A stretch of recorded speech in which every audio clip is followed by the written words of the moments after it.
Here's my review of the final DCEU movie, Aquaman and the Lost Kingdom. I mean, it's been a bumpy road for the DCEU, and I'm glad that they're rebooting. And my only hope going into this is that, hey, I wanted them to at least go out on a high note, and you know what? Fortunately, they did. I don't care. I like this movie. I thought that it was a ton of fun. The first Aquaman movie is probably my favorite DCEU movie, either that or the Suicide Squad. And then this, and then I still thought that this was a ton of fun. I mean, I don't think that it was like anything groundbreaking, where in this one, it's really fun because we're seeing Arthur team up back with his brother Orm. And it's just a lot of fun. I mean, the dynamic between Arthur and Patrick Wilson, it's just a lot of fun. I mean, even though this movie does kind of feel painfully generic, I think that there's still a lot to like about it. And I mean, I had a blast watching this. And it's cool getting to see Aquaman. He has a son in this movie, but he really is just used for a plot device with the return of Black Manta and him needing like an Atlantean's blood. But like, hey, don't worry, they don't kill the baby.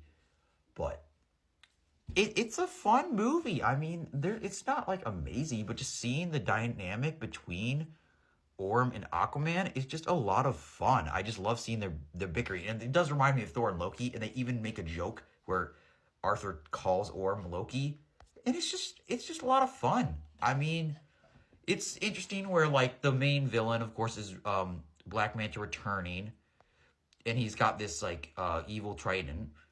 But I don't care. I mean, it's still very goofy. It's like a Saturday morning cartoon, you know. And I don't really care. I just thought it was a blast to watch. I was just having fun the whole time, and I didn't care.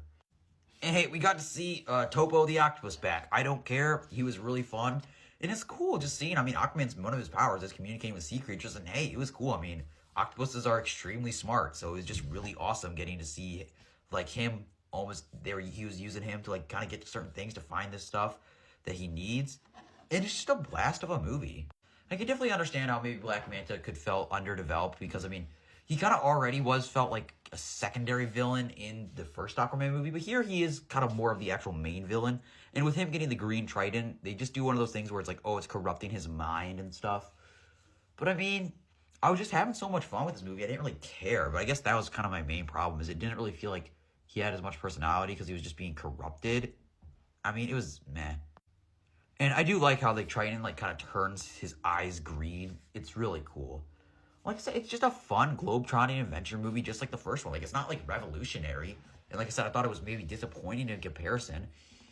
But it's just a lot of fun to watch just these characters interact. I mean, Jason Momoa just has so much charisma. And so you could clearly tell he's having fun, you know? Like, and I don't care. I thought this movie was a ton of fun. And just like the little dynamics between these two brothers, like I said, you get very heavy kind of Thor and Loki vibes, especially considering like you do kind of get like major like Thor, like in terms of his goofiness in the MCU. You kind of feel like they applied that to Aquaman, and I liked it. I thought it was just a lot of fun to watch. So yeah, I don't care that this is the last DCEU movie. I don't care. I thought that it was a really fun time. I think that if you're going to go into this expecting some grand movie, yes, you'll probably be disappointed. But if you go in just expecting a fun time at the movies, and if you liked the first one, I'm sure you'll like this one. Like I said, I didn't like it as much as the first one, but I still had a ton of fun with it. And it was just a good time.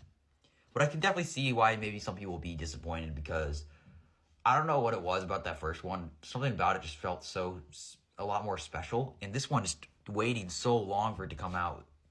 I mean, this movie was, I thought it was supposed to come out like 2021, then it got pushed to 2022, then finally 2023. But it's a fun time. You're going to be getting these great action sequences. I love this. The CGI is very good. And it's cool seeing these different worlds within the underwater kingdoms to help them like defeat the villain. It's just a fun time. So yeah, I thought that this was a very fun movie. I enjoyed it.